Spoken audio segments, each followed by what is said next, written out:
Hey Navajo, I know when we spoke yesterday, you spoke a little bit about how in your last few fights in the UFC you were able to get your feel in, and now it's time to full send it this weekend in Perth. Break it down for me, for those people that don't understand fighting. How important has it been for you to get into the UFC, get these reps in and the rounds in, and get this feel before this weekend in Perth? Yeah, like I'm still pretty green in MMA. Like I've only had 7 fights now, so I just wanted to get a feel for the UFC cage, and stoppage is always nice. But at the end of the day, like I feel like I've grown so much from it. But yeah, it's time to give the fans what they want, and that's knockouts. And I'm gunning for it, bro. I'm coming for the bonus. I know my teammates are as well, but fuck that, man. I'm coming for it, bro. So they're gonna have to fight me for that bonus. I'm fucking gunning for it, bro. So yeah, coming for the knockout, and knocking the bro out for real. No more acting. This is gonna be some real seizures. Let's go.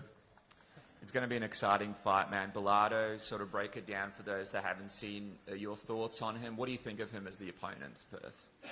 Yeah, I just feel like what he does so well in the cage, he sort of imposes his physical size on the opponent, and puts his chin up, blocks with his face. But I'm here to spin his jaw, and he won't be doing that. He might even come out and fight different.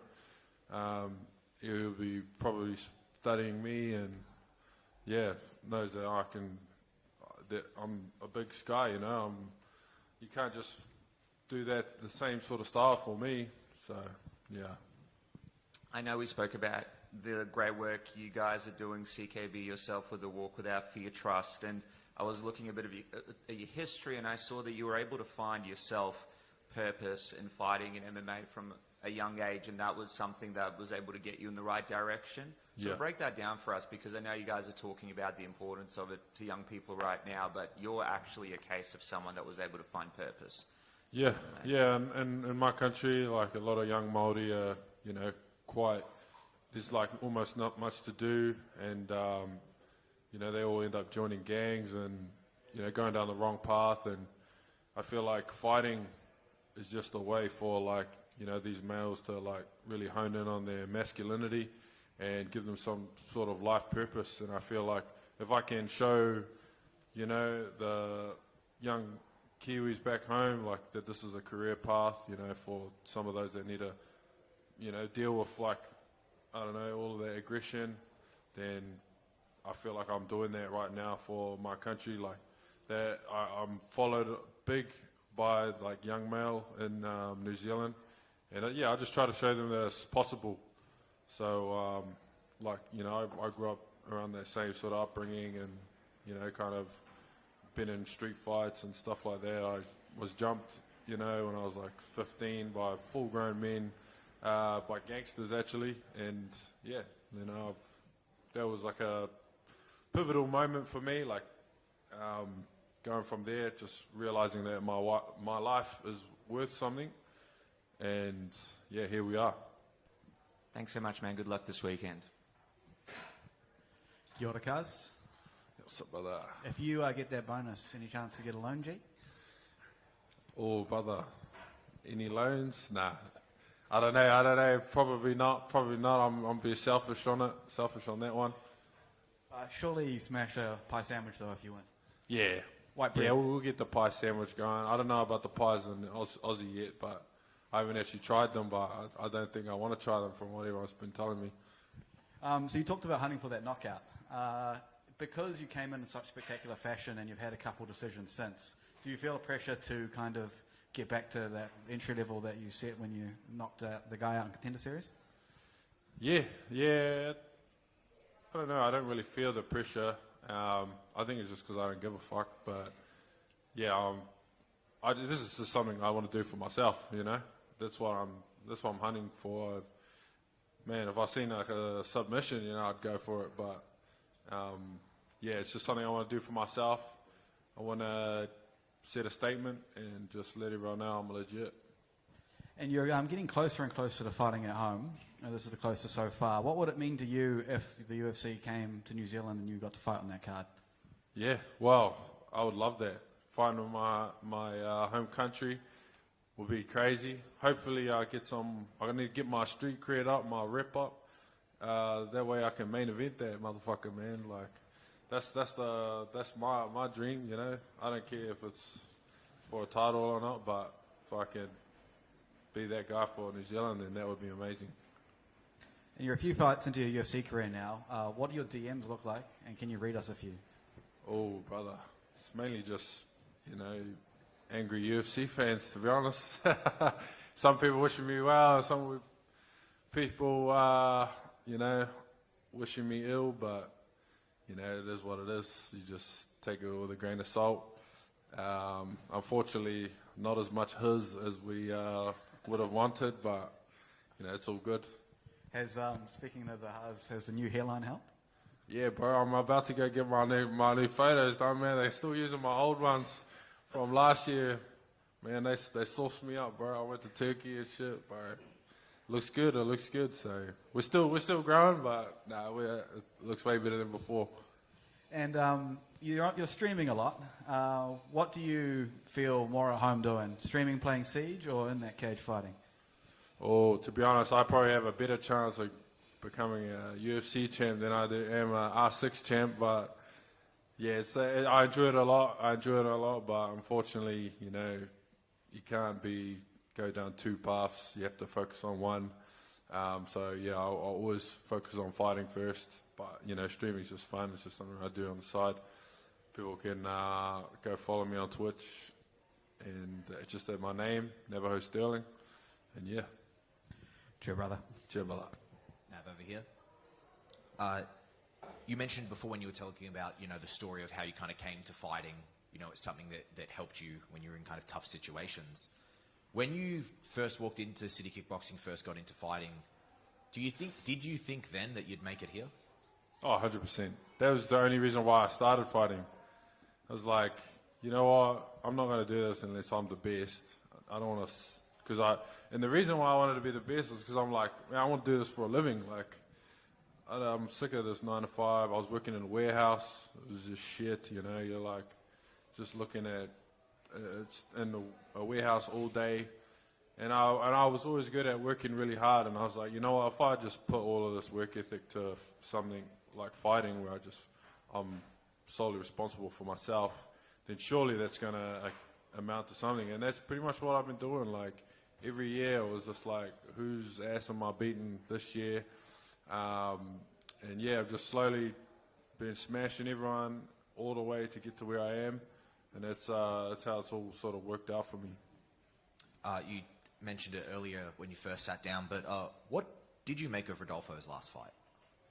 Honestly, I thought he actually got like flatlined because I saw from a different angle the up kick like done him, but I didn't see him like wave his hands up in the air. And I saw that like later on in the day on a clip, and I was going like, what the fuck's going on here? Like, bro just sold the easiest one for himself, you know. So I think maybe he thought he was going to get a DQ win, but you know, he's an idiot. Like, he should have just kept going on because he would have won that. And yeah, it is what it is. It's probably behind him now. He'll be coming out looking to get his self back into the UFC's good graces. And finally for me, I gave a quick scan of your previous 2 UFC fight cards, and unless I'm mistaken, every other time you fought, it's just been you from CKB. And yeah. CKB is a gym that has got such that like community feeling. Yeah. How is it to be on a card now? You're sharing it with teammates. You know, it's good being with teammates, but at the end of the day, we're all fighting for ourselves. We don't go into the cage with the teammates. You know, we fight on our own. And so I'm very locked in. I focus on myself always. I'm always solely responsible for my own actions, the way I carry myself through the gym and training.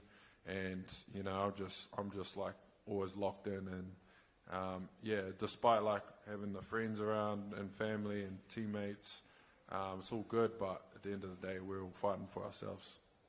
Thank you very much.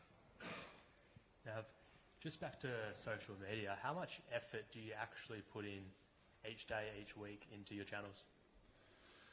Yeah, I don't know. I put in the effort, but it's like not too hard. Like I just try to post what I think's funny and shit like that, and just be authentically myself.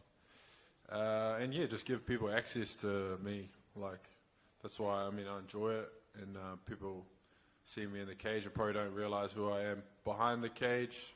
And so yeah, I just try to give people their access. Yeah, cool. And with a win this weekend, how close to the rankings do you think you'll realistically be? Pretty close. I've got my eyes on a few guys that are on a tear right now that I'm looking to call out. And yeah, I feel like after that, if I win 4 straight, then yeah, definitely want to jump into a ranking fight for sure. And your last fight in Montreal couldn't really be any further from where we are right now. So how much easier is it for you to come out to Perth rather than somewhere like Montreal or Vegas to get your fight in? Yeah, no, it's good. Just like the travel over here, and then knowing that I don't have to travel so far to get back.